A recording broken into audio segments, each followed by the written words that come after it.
Hello everyone, welcome to Net Tutor. My name is Devraj Bhagat. इस channel में हम UGC net paper 1 की तैयारी कर रहे हैं। अभी हमारा पीवाईक्यू सीरीज़ चल रहा है, जिसमें हम 2024 के पीवाईक्यूज़ को डिटेल में सॉल्व कर रहे हैं। ये हमारा रिसर्च एप्टीट्यूड का पीवाईक्यू सीरीज़ का चौथा पार्ट है। अगर इससे पहले के पार्ट्स को आपने नहीं देखा तो आप जाकर उन्हें चेकआउट कर सकते हैं। तो चलिए हम शुरू करते हैं। तो पहला क्वेश्चन है, according to UGC regulations 2018 on plagiarism, a faculty will be denied 2 successive annual increments for which of the following similarities in research publications। तो प्लेजरिज्म के बारे में हमने पिछले क्वेश्चन में भी देखा था। तो सबसे पहले हम प्लेजरिज्म्स के बारे में ही पढ़ लेते हैं। तो इसका मतलब होता है साहित्यिक चोरी। मतलब कि जब भी कोई रिसर्चर अपने रिसर्च में किसी दूसरे के रिसर्च पेपर से कोई भी डेटा उठाकर अपने रिसर्च पेपर में लिखता है और इस चीज़ का रेफरेंस नहीं देता है, यानी कि क्रेडिट जब अगले इंसान का नहीं देता है, रेफरेंस कोई भी नहीं देता है, तो इसे हम प्लेजरिज्म कहते हैं, यानी कि साहित्यिक चोरी कहते हैं। तो क्योंकि ये एक तरह का चोरी ही है, क्योंकि आप किसी और के डेटा का उठा रहे हो, अपने रिसर्च पेपर में डाल रहे हो, लेकिन आप बता नहीं रहे हो। अगर आप क्रेडिट दोगे तो फिर वो प्लेजरिज्म नहीं है, लेकिन अगर आप नहीं देते हो क्रेडिट, रेफरेंस आप अगर नहीं लिखते हो, तो फिर ये आपका चोरी हो जाता है। तो इसके लिए यूजीसी ने कुछ सख्त नियम बनाए हुए हैं कि अगर कोई प्रोफेसर अपने रिसर्च पेपर में किसी दूसरे की नकल करता है तो उसे सज़ा मिलती है। तो ये सवाल हमसे ये पूछ रहा है कि अगर कोई फैकल्टी का मतलब हो जा रहा है कि कोई रिसर्चर, ठीक है, टीचर जो आपका प्रोफेसर होता है, जब वो रिसर्च करता है तो उसे फैकल्टी भी बोलते हैं हम लोग। तो फैकल्टी यदि अपनी रिसर्च में कितने % तक का जो है साहित्यिक चोरी जो होता है, यानी कि प्लेजरिज्म करता है, तो उसको 2 साल तक का सज़ा उसको दिया जाता है। ये पूछा जा रहा है कि 2 साल तक का उसका जो एनुअल इंक्रीमेंट है उसको रोक दिया जाता है, ये सज़ा उसको दिया जाता है। तो इसमें हमने पिछले वीडियो में भी हमने देखा था कि इसके 4 लेवल्स होते हैं, level 0, level 1, level 2 and level 3। तो लेवल 0 हमें ये बताता है कि 0% से 10% तक अगर आपने किसी और के काम को चोरी किया है और आपने उनको क्रेडिट नहीं दिया है तो आपको कोई सज़ा नहीं मिलेगी। लेवल 1 बोलता है कि अगर आपने 10% से 40% तक किसी काम को चोरी किया है और उनको क्रेडिट नहीं दिया है, तो फिर आपको क्या करना होगा कि आपका जो रिसर्च पेपर है उसको आपको रिवाइज़ करना होगा, यानी कि उसको आपको फिर से दोबारा से आपको लिखना पड़ेगा, ठीक है। और जो थर्ड ऑप्शन है, या थर्ड जो आपका ये लेवल है, यानी कि लेवल 2, 40 से 60% तक होता है। इसमें जो रिसर्चर होता है, यानी कि जो प्रोफेसर है, उसकी जो 2 साल की एनुअल इंक्रीमेंट्स है उसको रोक दी जाती है, और साथ ही साथ वो 3 साल तक किसी का गाइड नहीं बन सकता है। और जो लेवल 3 है आपका, जो 4th ये ऑप्शन ये है उसका सबसे हाईएस्ट लेवल है। इसमें बोला जाता है कि अगर आपका जो आपने अगर किसी और के डेटा को 60% से ज़्यादा अगर आपने अपने रिसर्च में डाला है, तो इसमें आपको 3 साल तक लगातार आपके जो ये होता है एनुअल इंक्रीमेंट जो है आपको उसको रोक दिया जाएगा। और साथ ही ये भी हो सकता है कि आपको आपका जो प्रोफेसर का जो आपका सर्विस है उससे आपको हटा दिया जा सके। तो इसमें जो 2 साल तक का बोला गया है कि 2 साल तक का उनका एनुअल इंक्रीमेंट को रोक दिया जाता है, तो वो आपका 40 से 60% होता है। तो चलिए ऑप्शन देखते हैं हम लोग। पहला है 40 से 42%, ये राइट आंसर होगा। 58 भी राइट होगा, 76 नहीं होगा, 62 भी नहीं होगा, एंड 52 होगा। तो ए, बी और ई इसका राइट आंसर होगा, यानी कि ए नंबर जो है ये इसका राइट ऑप्शन होगा। अब चलिए हम लोग नेक्स्ट क्वेश्चन देखते हैं। सेकेंड क्वेश्चन है, in qualitative research which of the following criteria is concerned with the question to do the findings apply to other context. तो ये पूछा जा रहा है कि अगर मान के चलिए आपने किसी एक खास जगह पर कोई क्वालिटेटिव रिसर्च किया है, तो क्या आपका जो रिसर्च का जो आपका रिजल्ट है वो किसी दूसरे जगह पे, यानी कि किसी दूसरे सिचुएशन में फिट बैठेगा कि नहीं बैठेगा। ये जब आप इस चीज़ को जब आप टेस्ट करते हैं तो इस खूबी को हम लोग क्या बोलते हैं, यानी कि किसी एक जगह पे आपने क्वालिटेटिव रिसर्च किया और दूसरे सिचुएशन में अगर आपने उसको अप्लाई किया तो अप्लाई हो रहा है या फिर नहीं हो रहा है, उस चीज़ को जब हम देखते हैं तो उसको क्या बोलते हैं, ठीक है। तो पहला है ट्रांसफरेबिलिटी, दूसरा है क्रेडिबिलिटी, तीसरा है इंटरनल वैलिडिटी और चौथा है कन्फर्मेबिलिटी। तो इसका राइट आंसर आपका फर्स्ट नंबर होगा, ट्रांसफरेबिलिटी। क्योंकि ट्रांसफरेबिलिटी में ही ऐसा होता है कि आप किसी एक कॉन्टेक्स्ट में आपने रिसर्च को निकाला और उसका जो रिजल्ट है वो दूसरे कॉन्टेक्स्ट में ट्रांसफ़र हो रहा है या नहीं हो रहा है, यानी कि वहाँ पे वो अप्लाई हो रहा है कि नहीं हो रहा है। तो फर्स्ट नंबर इसका राइट आंसर हो जाएगा। बट हम लोग नेक्स्ट बाकी ऑप्शंस भी देख लेते हैं, क्योंकि ये सब भी आपके रिसर्च एप्टीट्यूड के ही है टर्म्स हैं। तो क्रेडिबिलिटी का मतलब होता है कि किसी जो हमारा जो भी रिसर्च जो है उसका जो रिजल्ट है वो कितना सच है, कितना सही है, ये चीज़ क्रेडिबिलिटी देखता है, ठीक है। इंटरनल वैलिडिटी आपके जो है रिसर्च के अंदर में हमारे जो कोज एंड इफेक्ट का जो रिलेशन होता है उस चीज़ को देखता है, ठीक है। एंड जो चौथा क्वेश्चन है कन्फर्मेबिलिटी, इसका मतलब होता है कि रिसर्च आपका जो फेयर है या फिर नहीं है, यानी कि जो रिसर्चर है उसने इसमें कोई बायसनेस नहीं डाला, यानी कि उसने कोई अपना पर्सनल ओपिनियन तो डेटा में नहीं ना इंक्लूड कर दिया, ये चीज़ को कन्फर्मेबिलिटी देखता है। तो इसका राइट आंसर सेकेंड नंबर का हो जाएगा फर्स्ट ऑप्शन। अब चलिए हम नेक्स्ट क्वेश्चन देखते हैं, थर्ड ऑप्शन। तो क्वेश्चन है आपका, the process of telling research participants of any deception और usage used in a study is known as. तो यानी कि इसमें ये पूछा जा रहा है कि जब रिसर्च पूरी हो जाती है तो उसके बाद जितने भी आपके रिसर्च के पार्टिसिपेंट्स होते हैं जिनके ऊपर हमने रिसर्च किया है, जिनसे हमने डाटा इकट्ठा किया है, उनको बुलाकर उनको ये बताना कि उनको ये बताना कि जो सच में हमने जो डेटा जो हमने लिया था, हमने जो रिसर्च के लिया किस लिए लिया था, किस पर्पज से लिया था, ये चीज़ जब हम उनके सामने सब कुछ बताते हैं उनको, तो इस प्रोसेस को क्या बोला जाता है। होता ये है कि कभी कभी क्या होता है कि हम लोग जब रिसर्च करते हैं तो हम लोगों से को गलत जानकारी दे करके डाटा इकट्ठा करते हैं। हम उन्हें ये नहीं बताते कि हम किस पर्पज़ से अपने डाटा को इकट्ठा कर रहे हैं, तो उनको झूठ बोला जाता है या फिर उनको भ्रम में रखा जाता है।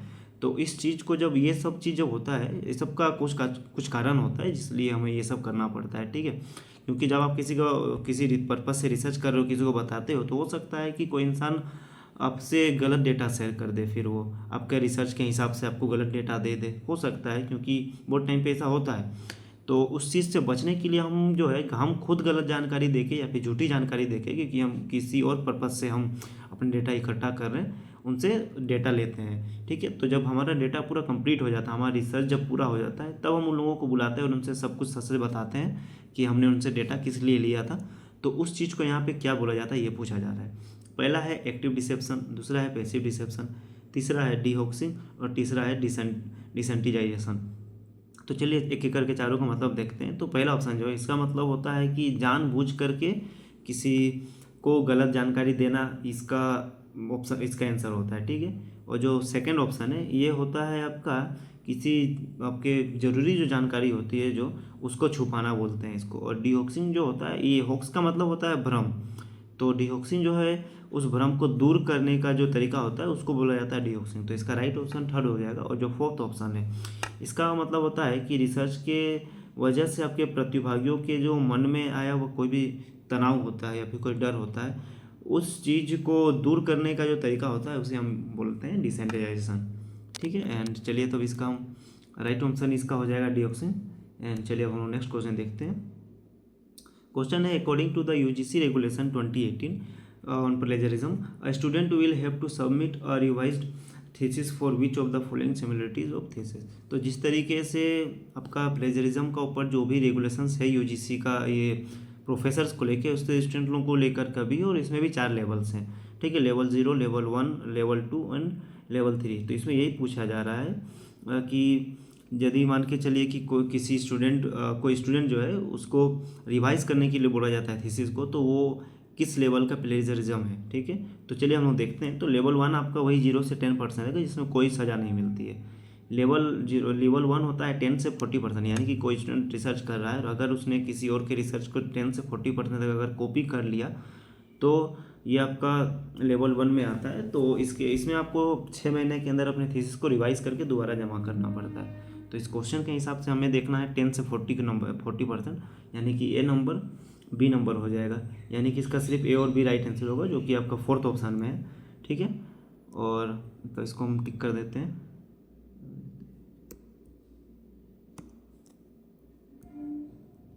एंड बाकी जो इसका लेवल 2 और लेवल 3 जो है उसमें क्या होता है कि लेवल 2 में आपका 40 से 60% ही है, और उसमें आपको 1 साल के लिए आपको अपना थीसिस जमा करने से रोक दिया जाता है। और जो थर्ड ऑप्शन है उसमें लेवल 3 जो है आपका 60% से ऊपर अगर आपका किसी और से आपका जो रिसर्च आपका कॉपी हो रहा है, तो ऐसे में क्या होगा कि आपका जो उस कोर्स में जो रजिस्ट्रेशन है आपका उसको कैंसिल कर दिया जाएगा। तो आई होप कि आप समझ गए होंगे उस ऑप्शन को। चलिए अब हम नेक्स्ट क्वेश्चन देखते हैं। क्वेश्चन है, in a situation where a researcher wants to test whether the population mean is lower than some hypothesis value the researcher would employ. तो ये क्वेश्चन हमारा हाइपोथेसिस टेस्टिंग का है, जिसमें हम लोगों को यह पूछा जा रहा है कि यदि हम लोग हाइपोथेसिस टेस्ट करते हैं, तो मान के चलिए हम लोग ये टेस्ट कर रहे हैं कि हमारा पॉपुलेशन का मीन हमारे जो एज्यूम मीन है उससे कम है या नहीं है। तो अगर हम लोग इसका टेस्ट करते हैं तो ये किस प्रकार का टेस्ट है, इसमें ये पूछा जा रहा है। तो ये जो टेस्टिंग होता है ये 3 तरह का होता है, जिसमें एक होता है आपका 2 टेल टेस्ट और 2 होता है आपका 1 टेल टेस्ट। जो कि ये 1 टेल में एक लेफ्ट टेल टेस्ट होता है, एक राइट टेल टेस्ट होता है। तो हमारा जो इसमें जो हमारा 2 टेल टेस्ट है वो हमें ये बताता है कि हमारा जो पॉपुलेशन मीन है और जो हमारा एज्यूम मीन है, तो पॉपुलेशन मीन जो हमारा एज्यूम मीन से ज़्यादा है या कम है, इस चीज़ को बताता है हमारा 2 टेल टेस्ट, ठीक है। और जो आपका 1 टेल टेस्ट होता है उसमें एक होता है लेफ्ट टेल टेस्ट, एक राइट टेल टेस्ट। तो लेफ्ट टेल टेस्ट हमें ये बताता है कि हमारा जो पॉपुलेशन मीन है वो हमारे हाइपोथेसिस तो जो मीन होता है यानी कि जो हमारा एज्यूम मीन है उससे कम है या नहीं है। और जो हमारा राइट टेल टेस्ट होता है वो हमें ये बताता है कि हमारा जो पॉपुलेशन मीन है वो हमारे एज्यूम मीन से आपका ज़्यादा है या नहीं है। तो इसमें कम है या नहीं है पूछा गया है, तो इसका जो राइट आंसर है वो आपका लेफ्ट टेल टेस्ट हो जाएगा। तो नेक्स्ट क्वेश्चन देखते हैं 6 number, identify the ordinal variables. तो यानी कि इसमें जो है आपका ऑर्डिनल वेरिएबल्स को इनमें से आइडेंटिफाई करने बोला जा रहा है। तो जो आपका जो डेटा है उसको मापने का 4 तरह का स्केल होता है। पहला होता है नॉमिनल, दूसरा होता है ऑर्डिनल, थर्ड होता है इंटरवल और फोर्थ होता है रेशियो। तो इसमें से ऑर्डिनल वेरिएबल्स के बारे में पूछ रहा है। तो पहले हम इन चारों का मतलब देख लेते हैं, देन हम इसका ऑप्शंस को इनके देखेंगे। तो नॉमिनल का मतलब होता है कि नॉमिनल स्केल जो होता है उसमें क्या होता है कि उसमें कोई रैंक नहीं होता है कि कोई ऊपर है या कोई नीचे है। ये एक हॉरिजॉन्टल ग्रुप जितने होते हैं वो आपके नॉमिनल स्केल्स में आते हैं, यानी कि सब एक ग्रुप में आ रहे हैं, सब एक लेवल में आ रहे हैं। जैसे कि कलर्स, आप ये नहीं बोलते हैं कि पिंक, वाइट या ब्लू कोई ऊपर है कोई नीचे है, सब एक बराबर है। जैसे कि कास्ट किसी को हम ऊपर या नीचे नहीं बोलते हैं, सबको बराबर बोलते हैं। रिलीजन भी आपका जैसे मान के चलिए कि रिलीजन भी जो है आपका ऊपर या नीचे नहीं है, सब बराबर रिलीजन से, तो उन्हीं को हम नॉमिनल स्केल कहते हैं। सेकेंड ऑप्शन है आपका ऑर्डिनल स्केल। तो इसमें क्या होता है कि रैंक दिया जाता है कि हमें पता होता है कि कौन ऊपर है कौन नीचे है, लेकिन उनके बीच का जो डिस्टेंस होता है वो हमें नहीं पता होता। एंड थर्ड ऑप्शन है आपका इंटरवल स्केल। इसमें क्या होता है, इसमें भी ऑर्डर तो होता है लेकिन इसमें बीच का जो इंटरवल होता है, जैसे कि ऑर्डिनल में डिस्टेंस बराबर नहीं होता है, ठीक है, डिस्टेंस का पता भी नहीं होता है कितना है। लेकिन इंटरवल में क्या होता है, डिस्टेंस हमेशा बराबर होता है और हमें पता रहता है कि डिस्टेंस कितना है, लेकिन इसमें कोई एब्सोल्यूट जीरो नहीं होता। इसका क्या मतलब होता है कि इसमें जीरो का, जैसे जीरो का मतलब हम जानते हैं कि जीरो मतलब जीरो है, कुछ भी नहीं है, लेकिन इसमें जीरो का मतलब जीरो नहीं होता है। यानी कि अगर इसमें जीरो भी है तो उसका मतलब जीरो नहीं। जैसे कि IQ, किसी का स्कोर जो होता है IQ का, वो जीरो है, तो इसका मतलब ये नहीं है कि वो बिल्कुल मंदबुद्धि है, उसके पास बुद्धि ही नहीं है। इसका मतलब उसका होता है कि उसके पास कुछ बुद्धि है, लेकिन इसमें बस हम लोग जीरो का यूज किसी कारण से करते हैं, ठीक है। और एक होता है आपका रेशियो स्केल। तो इसमें जो पिछले जो तीनों स्केल्स हैं उन सब के इसमें गुण पाए जाते हैं। इसमें रैंक भी होता है, इसमें एब्सोल्यूट जीरो भी होता है।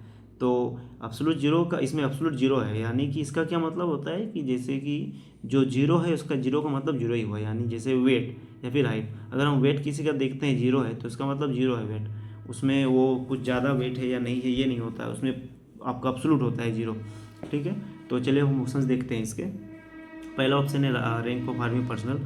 तो इसमें क्या होता है, ये आपका ऑर्डिनल वेरिएबल्स का एग्जांपल है, क्योंकि इसमें अब हम लोग देखते हैं कि जो आर्मी में जो भी लोग होते हैं उनको रैंक के हिसाब से बांटा जाता है। जैसे कैप्टन हो गया, मेजर हो गया, कर्नल हो गए, और इनके बीच में कोई जो डिस्टेंस हो उसके बारे में हम नहीं बोल सकते हैं। तो ए नंबर इसका राइट आंसर होगा। सेकेंड रिलीजन होगा, जो कि नहीं होगा, आपका नॉमिनल स्केल है वो। कास्ट भी नॉमिनल स्केल है, तो ए, बी और सी नहीं होगा। तो बी और सी जिसमें भी उसको हम लोग काट सकते हैं, यानी कि 1 और 2 नंबर काट सकते हैं। और थर्ड नंबर में ए है, यानी कि ए और डी आपका राइट आंसर होगा। एनोयंस लेवल, यानी कि चिड़चिड़ापन का जो स्तर होता है वो आपका ऑर्डिनल स्केल होता है, क्योंकि उसमें उसका लेवल उसका कैसा होता है ना कि कोई ज़्यादा चिड़चिड़ा है, कोई कम चिड़चिड़ा है, तो ये आपका ऑर्डिनल स्केल में आता है, ठीक है। And temperature of in Celsius, ये आपका इंटरवल स्केल में आएगा, क्योंकि ये आपका जो है इसमें आपका जो बीच का जो डिस्टेंस होता है उसको हम पता लगा सकते हैं। तो इसका राइट आंसर होगा वो ए एंड डी होगा, यानी कि थर्ड ऑप्शन होगा। चलिए अब नेक्स्ट क्वेश्चन देखते हैं। नेक्स्ट है 7th क्वेश्चन। क्वेश्चन बोला जा रहा है कि when the characteristic like age, sex और race of the researcher affect the behaviour of a participants in study it refers to. तो इसको हम हिंदी में पढ़ते हैं ताकि हम अच्छे से समझ सकें। किसी अध्ययन में शोधकर्ता की उम्र, लिंग या जाति प्रतिभागी के व्यवहार को प्रभावित करती है, तो इसे क्या कहा जाता है। यानी कि जो हमारा जो रिसर्चर है उसका एज, सेक्स या रेस जो होता है उसको अफेक्ट करता है उसका पार्टिसिपेंट्स। जैसे कि कोई जो पार्टिसिपेंट है उससे आप कोई जवाब पूछने जा रहे हैं कहीं आप जब कोई डेटा लेने के लिए कोई सवाल पूछ रहे हैं किसी चीज़ का, तो क्या होता है कि वो यदि आपके मान के चलिए आप किस एज के हैं, आप मेल हैं या फीमेल हैं, आप किस जाति से हैं, आप गोरे हैं काले हैं, ये देखकर अगर आपको वो जवाब देता है, आपको ये सब देख के आपके साथ वो बिहेव करता है, तो इस चीज़ को क्या बोला जाता है, इसमें ये पूछा जा रहा है। तो पहला ऑप्शन है बायोसोशल इफेक्ट, दूसरा है साइकोलॉजिकल इफेक्ट, तीसरा है हॉथरॉन इफेक्ट और चौथा है इवेल्युएशन अपेरेंसन। तो चलिए चारों के बारे देखते हैं। तो बायोसोशोलॉजिकल इफेक्ट जो है आपका, यही हमारा सही आंसर होगा, क्योंकि जब रिसर्चर को उसके एज, उसके सेक्स, मतलब कि वो मेल है या फीमेल है, मतलब कि बायो सोशल कैरेक्टरिस्टिक्स के कारण उसको जो है पार्टिसिपेंट उसका बिहेवियर उसको चलते बदल जाता है, बायो सोशल आपका कैरेक्टरिस्टिक्स के चलते। तो ऐसे में क्या होता है कि इसको हम लोग बायो सोशल इफेक्ट बोलते हैं। तो इसका राइट आंसर 1 नंबर होगा। बाकी हम बाकी ऑप्शंस को भी देख लेते हैं। साइकोलॉजिकल इफेक्ट, यह पार्टिसिपेंट के जो है अपने आंतरिक जो मानसिक जो ये होता है तनाव होता है उसके या फिर उसका जो सोच होता है उससे जुड़ा हुआ है, ठीक है। और जो तीसरा ऑप्शन है हॉथरॉन इफेक्ट, इसका मतलब होता है कि जब पार्टिसिपेंट को पता चल जाता है कि उसका ऊपर कोई नज़र रखा जा रहा है तो अपना बिहेवियर को बदल लेता है, ठीक है। यानी कि उसके ऊपर स्टडी हो रहा है, अगर उसको पता है तो अपने बिहेवियर को चेंज कर लेगा। एंड चौथा है इवेल्युएशन अप्रीहेंशन। तो इसका मतलब होता है कि जब पार्टिसिपेंट को इस बात का डर लगता है कि रिसर्चर उसके आंसर को जज करेगा, यानी कि मैं एज अ रिसर्चर अगर किसी से कोई सवाल पूछता हूँ तो वो इस वजह से मुझे आंसर नहीं दे पा रहा है कि उसे कहीं ये लगता है कि वो कोई भी जवाब देगा उसको मैं जज करूँगा, मैं न्यूट्रल नहीं रहूँगा।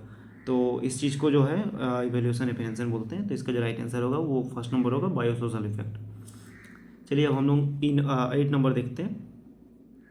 Which among the following research designs are likely to suffer from the problem of sample iteration? तो सबसे पहले हम सैम्पल इटरेशन के बारे में पढ़ते हैं। तो होता क्या है सैम्पल इटरेशन? तो जब हम कोई ऐसी रिसर्च करते हैं जो बहुत लंबे समय तक चलती है, तो समय के साथ साथ कुछ प्रतिभागी यानी कि कुछ जो पार्टिसिपेंट्स होते हैं वो रिसर्च को बीच में ही छोड़ देते हैं। तो लंबे समय में सैंपल का साइज घट जाता है। तो इसी को, यही जो साइज घटता है इसी को हम सैंपल इटरेशन बोलते हैं। तो इसका मतलब हो गया कि सैंपल इटरेशन तभी होता है जब कोई रिसर्च बहुत लंबा समय तक चलता है। तो हम लोगों को इस ऑप्शन में ये देखना है कि कौन कौन सा ऐसा रिसर्च है जो कि बहुत लंबा समय तक चलता है, और इसे उस हम लोग को इसका राइट आंसर मिल जाएगा उसी में। फर्स्ट ऑप्शन है करेक्ट क्रॉस सेक्शनल स्टडीज़। तो ये आपका आंसर नहीं होगा, क्योंकि जो क्रॉस सेक्शनल स्टडीज़ होता है ये एक ही समय पे होता है, एक ही समय पे अलग अलग लोगों से आप डेटा ले रहे हैं, तो उसको क्रॉस सेक्शनल बोलते हैं। ये बहुत लंबा समय तक नहीं चलता है, बहुत कम समय के लिए होता है। तो ए नंबर को अगर हम काट देते हैं तो हमारा फोर्थ नंबर जो है ऑप्शन वो आपका राइट हो जाएगा। लॉन्गिट्यूडनल स्टडीज़, पैनल स्टडीज़ और कोहॉर्ट स्टडीज़। तो लेकिन इन तीनों के बारे में भी हम देख लेते हैं। तो लॉन्गिट्यूडनल स्टडीज़ क्या होता है कि ये रिसर्च आपका लंबा समय तक चलता है, जिसमें एक ही ग्रुप का बार बार स्टडी किया जाता है। तो लंबा समय होने के चलते हो सकता है कुछ लोग उस रिसर्च को छोड़ दें। हो सकता है आप जिस जगह पे जा रहे हैं लोग जाके लोगों के साथ में आप जो रिसर्च ले रहे हैं, हो सकता है कुछ लोग वहाँ से चले गए समय के साथ, कोई काम की वजह से चला गया। मान के चलिए आप किसी लेडीज़ से अपने आप डेटा इकट्ठा करें तो उनका शादी हो गया, वो कहीं और चली गई। तो ऐसे में आपका जो ये होता है, आपका जो डेटा जो होता है सैंपल वो कम हो जाएगा। अब सी हो गया आपका पैनल स्टडीज़। तो पैनल स्टडीज़ क्या होता है? ये भी रिसर्च जो लॉन्गिट्यूडनल जो स्टडी होता है उसी का एक टाइप है ये, ठीक है। जहाँ पे एक ही फिक्स्ड जो पैनल होता है उसी को बहुत साल तक समय पे ट्रैक किया जाता है, ठीक है। तो इसमें भी हो सकता है कि लोग बीच में गायब हो जाएं। चौथा है आपका कोहॉर्ट स्टडीज़। तो ये भी आपका लॉन्गिट्यूडनल ही है, जहाँ किसी एक जो है एक खास टाइम पीरियड में एक ही चीज़ को लेकर के किसी समान, मतलब एक ही कैसे मैं बोलूँ आप लोगों को, जैसे मान के चलिए कि किसी स्कूल से या फिर किसी कॉलेज से मान के चलिए 2026 में जो लड़के या फिर जो स्टूडेंट्स जो है आपके वहाँ से पास आउट हुए, तो यानी कि वो जो एक खास जो जो आपका टाइम पीरियड है उसमें समान अनुभव रखने वाला जो भी ग्रुप है उसका लंबे समय तक स्टडी किया जाता है। तो इसी को हम कोहॉर्ट स्टडीज़ भी बोलते हैं। तो इसका जो आपका राइट आंसर होगा बी, सी एंड डी होगा, यानी कि फोर्थ ऑप्शन होगा। नेक्स्ट क्वेश्चन देखते हैं हम। क्वेश्चन है which of the following research designs would allow systematic elimination of extraneous variable other than those you are interested in. तो क्वेश्चन हम लोग को डायरेक्टली ये पूछ रहा है कि सिस्टमेटिक एलिमिनेशन जो होता है किसी भी एक्सट्रानियस वेरिएबल का वो किस रिसर्च में होता है। तो आपका एक्सट्रानियस वेरिएबल उनको बोलते हैं कि जब हम किसी जब हम रिसर्च कर रहे हैं तो जो हम वेरिएबल्स को अपने रिसर्च में इंक्लूड कर रहे हैं हम, तो उसके अलावा भी कुछ कुछ ऐसा है हम लोग को वेरिएबल्स हमारे रिसर्च में आ जाता है जो हम लोग को नहीं चाहिए और जो कि हमारे रिजल्ट को ख़राब कर सकता है। तो उनको हम लोग जो निकालते हैं तो किस रिसर्च में उनको हम निकाल सकते हैं सिस्टमेटिक तरीके से, ये पूछा जा रहा है। तो पहला ऑप्शन है लॉन्गिट्यूडिनल रिसर्च, सेकेंड है क्वालिटेटिव रिसर्च, तीसरा है कोरिलेशन रिसर्च और चौथा है एक्सपेरिमेंटल रिसर्च। तो पहले हम इन चारों रिसर्च के बारे में देखते हैं, फिर हमें हमारा आंसर मिल जाएगा। तो जो लॉन्गिट्यूडिनल रिसर्च है उसमें क्या होता है कि ये लंबे समय तक चलने वाला रिसर्च है भी, जिसे हम लोग पढ़ा भी था अभी हम लोग।